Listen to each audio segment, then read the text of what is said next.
Welcome to the Balance Code Podcast, a place where you have permission to step outside the hamster wheel of day-to-day life and learn tools to create more balance. My name is Katie Ressler. I'm a licensed therapist and burnout and hidden grief specialist. I support ambitious, goal-driven people who are ready to get off the one-way train to burnout and start to enjoy life again to the fullest. Oh, and by the way, I'm a mom of 3, an expat living in Germany who is still learning the language, and an entrepreneur. Living my balance code is what keeps me able to work in incredible ways without burning out. So let's find your balance code. Hey everyone, we are into part 2 of our 3-part series on clutter. Now, part 1 was on physical clutter, so make sure you go back and listen to that to start to explore the interesting relationship you may have with clutter. I know mine is, for sure. In today's episode, we are talking about mental clutter. I think this is something we're all familiar with, right? A lot of things on our to-do list, a lot of things we are keeping in our minds not to forget, and the constant reminders of the things we haven't done. This is where procrastination likes to play a role, because we want to avoid the mental and emotional negative experiences of doing the thing, and in reality, we're just putting it off and making it worse for ourselves. I've got a great episode on that. I'll link to it below. But mental clutter is a big challenge for most of us. When you are juggling so many things, mental clutter is just a natural byproduct. It's normal.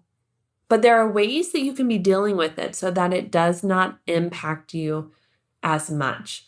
Because the mental clutter emotionally and physically exhausts us. Let's be honest. You've had one of those days where you're working all day and barely physically moving, but mentally having to do a lot, and you physically feel exhausted at the end of the day. And you still can't turn your mind off, right? Oh my gosh, go to bed and you're like, oh God, that one more thing, and I shouldn't have done that, and that, and then like, it just goes and goes and goes and goes. So what do we do with mental clutter? How do we sift through it? How do we make sure we don't forget the things that we don't need to forget, like the serious stuff, right? Sometimes there's things we can't forget, and actually it'd be better if we do, and some things we need to remember. Well, I have 2 tips for you that I love doing when I'm really in a place of like, oh, this is just too much. So the first one, it's going to sound funny, create a to-do list. Yeah, Katie, okay, but the problem is like I have like 10 of them. Okay, here's what I suggest you do. At the end of the day, you write down all of the things before going to bed that you need to remember for the next day.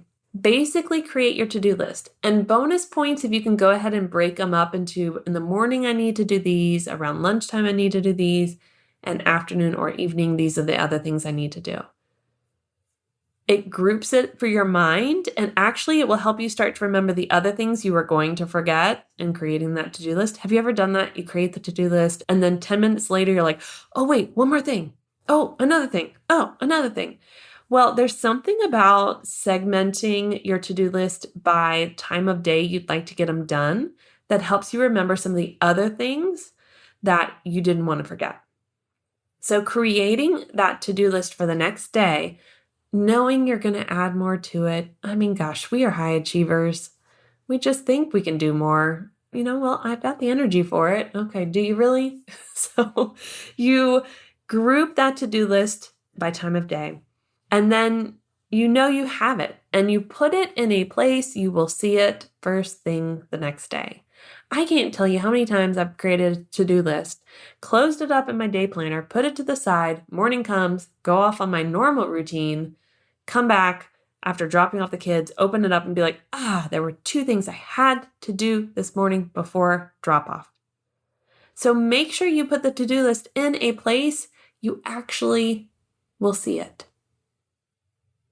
The other thing about a to-do list is it keeps you focused. If you put it in a place, you're going to focus on it, right? Like, okay, today in the morning, I want to get these things done. By lunch, this stuff has to be finished. Now, let me speak to you as a very loving and kind person who cares about you and you are ambitious, please look over that to-do list and say, is this realistic? Can I actually get all these things done by 12 o'clock? Don't flood your to-do list just because you can. I really want you to put things on the to-do list you don't need to forget for the next day. Think of it in the 4 quadrants of time management. If you're not familiar with these, I'll give you a short rundown. In the top left quadrant is the urgent and important. Think of these as the fires that you need to put out. So what are the things like, it is due tomorrow, it has to be done, or it's due by Friday and it's Wednesday, right? Like these are the super emergency, will impact your life and others in major ways. It needs to get done. Taxes are due tomorrow, whatever it might be, right? Then there are the urgent, not important. And these make it on our to-do list too. Let me tell you what these are. It's the problems other people have that they want you to fix. And I'm not talking about like your family members who are incapable of doing those things and you really do have to do them. I'm talking about the people who maybe at work or older family members or friends who you've committed things to because you're that person who says yes and you're realizing you should say no. Because they created an urgency that made you feel like it was important. But it's actually not as important as taxes, your sick child, you going and getting that doctor's appointment to get that checkup you need after how many months, years? Right? Like there are things that we will create urgency and importance around that really aren't. And it's just because it's somebody else's urgency and we don't want to disappoint them. Next is non-important, non-urgent. And thankfully, most of the time we don't put these on the to-do list. Actually, I'm going to take that back. Sometimes we do. Sometimes we'll want to like clean that room in the basement or that drawer that nobody touches. Nobody's going in. So why is it on that to-do list every week? It isn't actually important. You're just adding it there because eventually you want to get to it. But why keep adding it during a week when it's super stressful, a month when it's super stressful? Like, don't add it in your to-do list when it's actually not important and it's not urgent. And then the 4th quadrant is your top right quadrant, and that is important and not urgent. And this is self-care. This is taking care of your relationship. This is planning ahead. This is prepping for things the night before. This section is about personal growth and health and wellness and overall like staying balanced and stable. It's the quadrant of time management we want to spend a lot of time in after finishing up taking care of the urgent important. And so our to-do list should have things like that. If you are an entrepreneur in the business world, the tasks that get you money are in that section. The things that you do to move the ball forward, that's what's in that section. It's not the, well, if I post a bazillion times on social media without having a call to action, or if I write 10 emails to these people who aren't even my ideal people to work with as I'm job searching. Like, no, it's the stuff that really is going to bring an income in and actually get you in the right places that you want to be or that job you want to have. So that quadrant's important. And your to-do list should be based on the first one.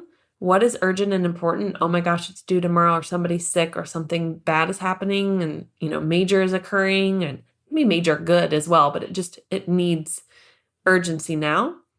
And what is not urgent but important?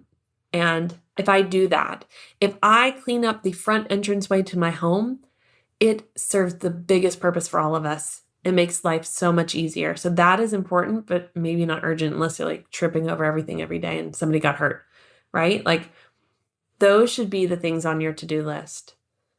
Okay, I'm off the to-do list. Let's move on to the second thing. The second thing is a brain dump.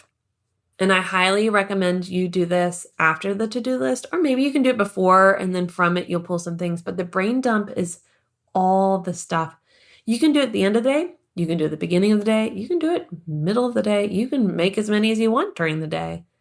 But a brain dump essentially is letting out all the things that are on your mind, all the things you don't want to forget, even emotions might come out. A thing occurred to me and it makes me so angry and I don't want to forget to tell that person that later on. Whatever it might be. Let it all out. What are the things you're worried about, stressed about? I mean, it's literally a brain dump, like dumping it all out on a piece of paper. And instead of holding it in your head, you're allowing it to be on paper in front of you. Why is this important? Okay, when I tell my 6-year-old and my 9-year-old, clean your room, I sometimes get a really blank stare, or I get whining, but usually I get a little bit of a blank stare because they don't know where to begin. And it's very much the same how I feel when it's like, I need to clean my house. Okay, where do I begin? Sometimes you know where to begin and then you stop after that room because you're like, nope, too much. It's overwhelming. So when I tell my daughters, hey, books on the bookshelf, and they go do that. Okay, clothes in the dirty clothes hamper, not on the floor. Okay, make your bed. I break it up into small things, and it's doable and things get done. It's the same with the to-do list and the brain dump.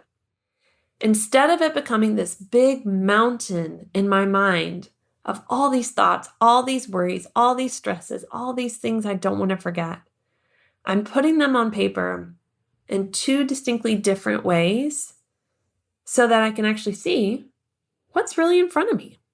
And it allows my logical mind to calm the emotional brain that's going, oh my God, I'm so stressed and overwhelmed. This is too much. And I don't know when I'm ever going to find time to say, oh, actually 3 of those things can get done tomorrow before lunchtime. Okay. Or if I set an alarm on my phone, I won't forget to call that person, return that email, whatever it might be. And if I call this person to ask for help, they can take care of this project instead of me handling it, right? But if we don't brain dump it and then sort it into a to-do list, it's like me looking at my house and saying, I need to clean it. Or you looking at your email inbox and going, clean it out. And you're like, where do I begin? Where do I start? Start with the top one. Great. That's going to be fun. Like 1 out of how many that need to be addressed? It is overwhelming when we look at the complete picture. But if we start to look at the chunks and the small things and put it on paper and go, okay, here's what's in my mind, that mountain becomes little hills that we can climb over. We can more easily get over them. But you have to put it on paper first. I love having a notebook for this. 1 notebook where I can brain dump it all. I put the date. Sometimes I put the time if I'm going to do more that day than just 1. And I just put it all out there. And it's fun at times to go back and look and see like how much progress I've made, that less is on my mind. But sometimes it helps me remember things that I did actually forget. I'm really glad I wrote them down the week prior. Mental clutter exhausts us. It is exhausting. But there are tools we can be using, and these 2 tools in particular are extremely helpful when it comes to the mental clutter we have in our lives. So I want you to try them, and I want you to tell me how it turned out and which one you like better, or if you like both, and which one you find yourself using on a more regular basis. Now, as I shared in the first part of the series, stress overwhelms us. It impacts our physical health, our emotional health, and our mental health. And a lot of the time, all the clutter that we have is creating more of the feeling of stress. And when we have that stress, it's a lot like, it sounds silly, but a zebra running for its life from a lion. It is releasing the same amount of adrenaline and cortisol, and we're just dealing with being in traffic, or a parent that we don't like in the pickup line at school, or knowing that taxes are due tomorrow, right? Like our things are not life and death. They might feel like that sometimes, but they're not. And we're physically still responding. Thank you, caveman brain. We're physically still responding that way. And because we do that, it can take up to 3 to 4 hours for those hormones to release out of our system. But if you are in chronic stress and constantly having stressors activate the stress cycle within you over and over and over and over on a regular basis, it can take up to 6 months. And this is where we go, mayday, mayday, burnout, full overwhelm, and now we're in burnout. And my goal is to help you to find tools to start to detox from the stress and the hormones that are in your system every day and have a routine of doing that so that you're not that person in 6 months coming to me going, I've hit burnout. You can always come to me in the 6 months if that happens. But I just want to say there are ways we can start to prevent that. And I have a 30 ways to detox from the stress workbook that I have available to you right now. Now you can find the link for that in the show notes. And I want to make sure you get it because it's not only an e-guide with the 30 ways and an explanation of how they help, but it's also a workbook and it allows you to really take a moment to reflect on the stress in your life, how you're responding, how you're not responding, and what things you want to change as you incorporate some of those 30 items and 30 ways in order to decrease the stress hormones in your system. So make sure to grab that in the link below in the show notes. Okay, well, that wraps up part 2. I'm looking forward to part 3 on emotional clutter. And here's to finding our balance code. Thank you so much for listening to today's episode. If you have a moment, please leave a rating or a review so that others can find this podcast who are looking for support just like you. Let's connect on Instagram at katie.russler or at Balance Code Podcast, or check down in the show notes to find ways that we can work together and see other offerings that I have for you at this time. And as always, here's to finding our balance code.